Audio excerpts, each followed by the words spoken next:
So this is the seal kit for this lower unit, and it's in the video description below, but it's time to open this thing up and start putting the seals back in.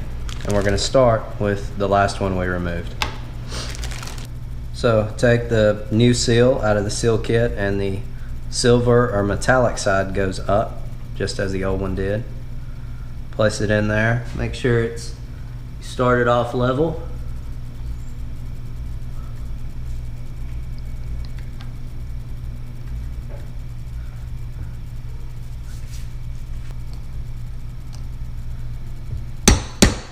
And begin to tap it down in there using a socket.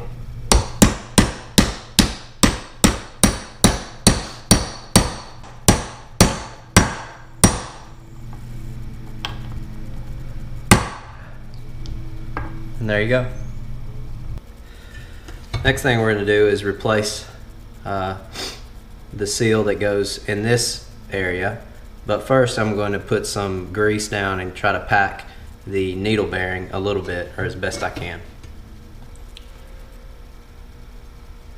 Now I'm going to do the same thing I did a minute ago. I'm going to take the new seal, and the silver side goes up, that side goes down. Slide it in here, get it nice and straight, find a socket that fits it nice, and tap it down in place.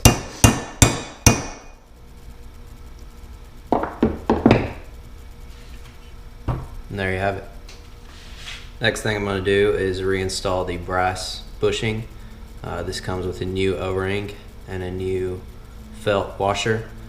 Felt washer is going to slide down in the hole and sit on the bottom. We're going to take the new rubber O-ring, pack it into the bottom of the brass bushing, set it on there, and then tap it down. For rebuilding these lower units, these pick sets are really handy for times like this, whenever you need to set your felt washer down in there and get it lined up. Put a little grease in the bottom of the brass bushing, and the O-ring's pretty, it's not just going to slide in there, you kind of have to punch it in there.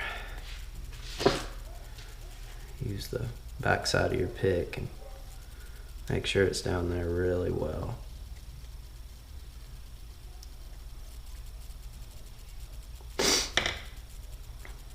Like that. Then lower it down in there. Hopefully you can see that. Set it on the hole. And what I've noticed is a pretty good tool to punch it down in there is a long socket wrench extension.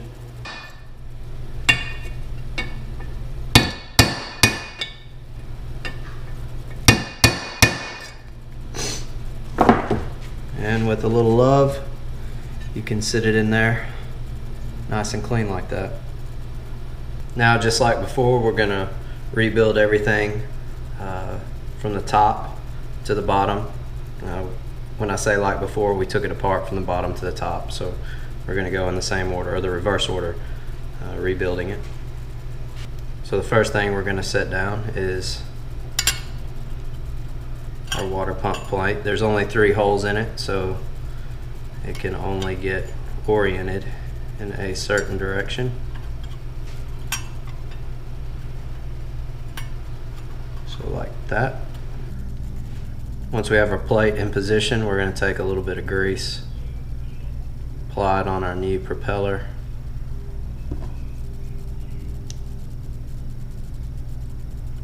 Here.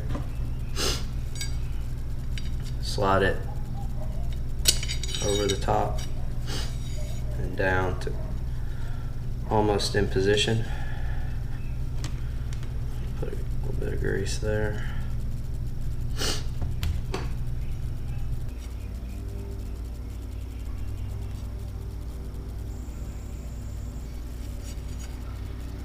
Once you have your impeller almost in place, put a little grease in your keyhole slot and reinstall the impeller key. And you're going to want to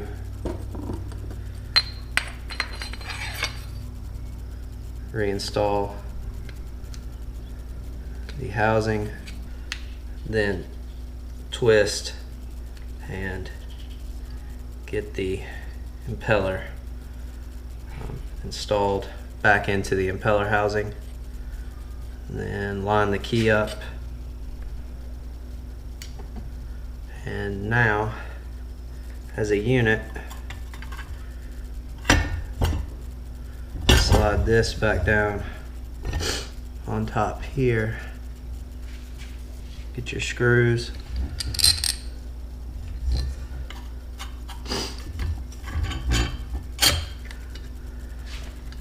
line everything back up.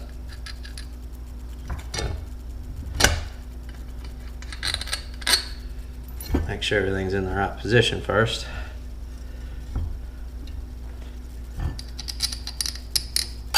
Line everything back up. Tighten everything back down.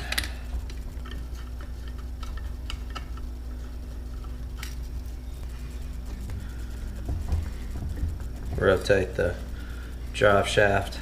Make sure it feels good and that the impeller is engaged. It should only go one way and not go the other. Once you have everything tightened down, you can flip it over and we're ready to start working on this end. First thing you're going to want to do is apply a little bit of grease in here and underneath the head.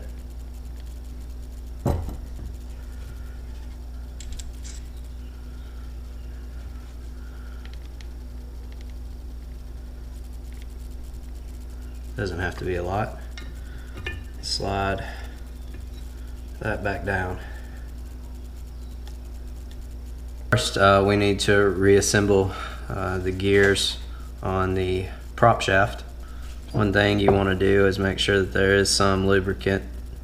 Doesn't have to be this. It could be, you know, gear oil or whatever you want, but just make sure that it's lubricated. Next, we're going to start with first put on this. This goes on the short end, if you will. Make sure it spins good. The next thing that goes on is this bearing race, followed by the washer here, followed by the needle bearing.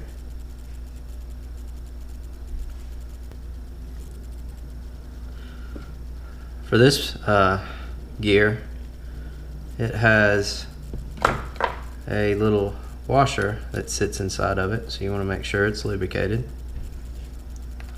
Slide this one over this way, and then you want to follow it with, oops, make sure that slides in there, and then follow it like such. And there you have it. When we go to put it back together, this piece will just slide in here. I'm gonna leave it out for now.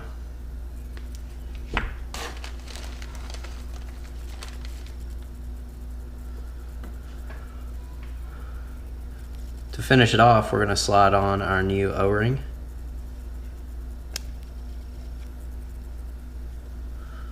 And there it is. All right, now we're ready to start reassembling this half. First thing we're going to want to do is reinstall the shift rod linkage. Should be able to feel the hole the brass bushing goes through. Should feel some resistance going through. That is the O-ring doing its job. You want to slide it down to roughly this position. Flip this over. Next, we're going to take a little 3M 847 rubber gasket adhesive, and we're going to apply just a little bit to this face here on the inside. This stuff's pretty nasty, so be careful. We apply it on that face there. Next thing we're going to do is take our gear train. You want to make sure that everything spins freely. You can do that by holding the prop shaft, rotating everything. The clutch dog shouldn't spin because it's on the splines there, but this should spin, and this should spin really freely. You're going to notice this little hole here. There's a tab in that valley that lines up with this hole, so we're going to slide it in there, and it should fit in there like that. Next we're gonna take the shifter linkage part here and then slide the shifter over like such. And there you have it. In the seal kit comes this spaghetti seal here, and in my opinion it's garbage. You can tell the diameter difference there, hopefully, or just looking at the thickness you should see that this is a lot higher quality seal. The only quantity that I've been able to find it is in a 50-foot section. You can get this off of Amazon. I'll leave a link in the video description, but whenever I rebuild these lower units, I always use this thicker and better spaghetti seal. So what you're going to want to do with this spaghetti seal is cut a length that goes around the perimeter and that has a little bit of excess length down here. Just a little bit, not a lot, but there's a little bit hanging over on this side. This one is it's probably just right. I wouldn't say it has a lot of excess, but it is just right. And the reason why you want to leave a little bit of excess is so that you get a good seal at this joint. Once you have it cut to the length that you want it, you can take it back out, get your 847 out, and just apply a little bit, not a lot, because this stuff is sticky. It does a really good job at sealing the lower unit. I highly recommend it. But you just lay your spaghetti seal in there, make sure it's the right length, and then set this to the side. Now we're going to bring this assembly back up and make sure everything's spinning freely. Make sure the prop shaft's spinning nicely. That's key. Then we're going to take some 847 again, and we're going to coat this side. Make sure you get this junction really well. That's where a lot of water wants to tend to come in my experience. If for some reason, you know, you're turning the gears here and they're not spinning, you're afraid you did something wrong. Where I've had some issue is with this seal right here. Either got it in a bind or something like that, and so you may want to take that seal out, reset it, or if you have another one, put another one in it. But that's just a little tip. Once you got the 847 all around the perimeter, make sure you try to keep it out of the holes as best you can. But once you have all that there, then you can take your skeg very carefully, because you don't want your spaghetti seal to lose its position. Very carefully.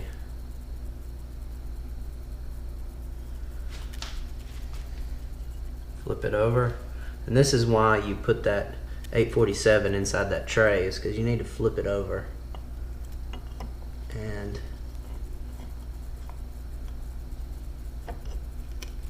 set it down like that.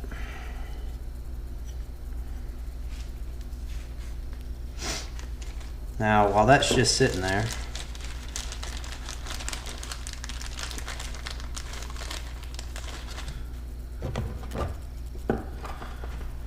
in your seal kit is a new rubber O-ring for this pivot screw. And that pivot screw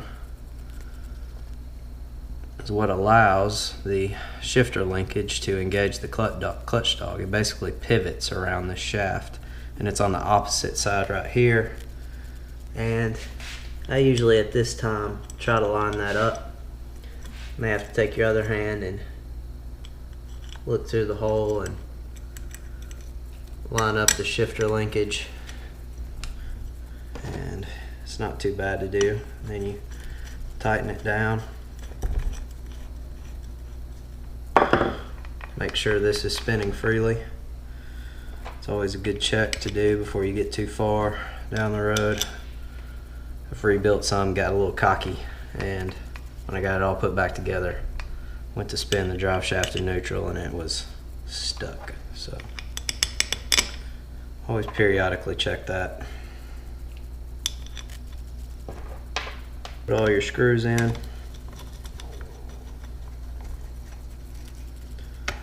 I don't know if there's a right way to do it, but I like to tighten these middle ones down first.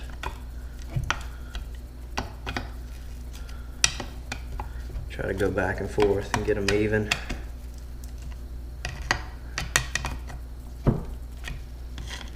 Once you got those good and snug, then you can do a cross pattern on the forward and aft screws.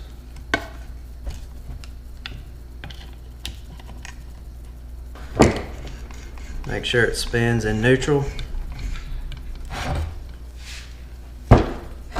Flip it over. Put it in gear. Make sure it goes in gear. Maybe spin the drive shaft. Make sure prop shaft spins. Put it in its other gear.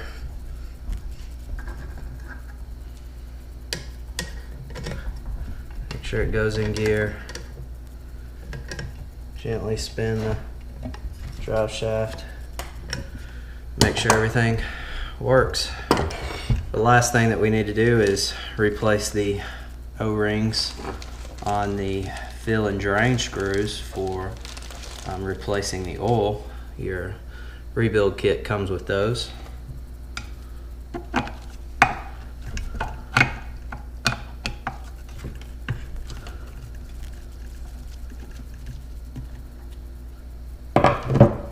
Sometimes they can either come out on the screw or get stuck in here.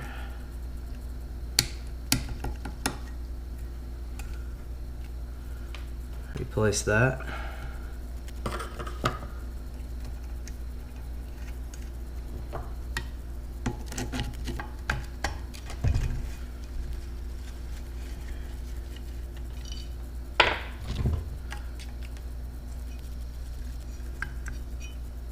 Replace this one.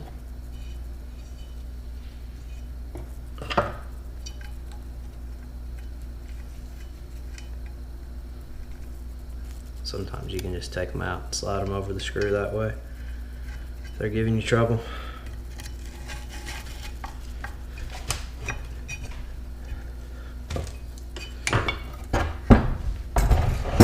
And there you have it. If this video helped you out, please hit the subscribe button and the like button. Thanks for watching.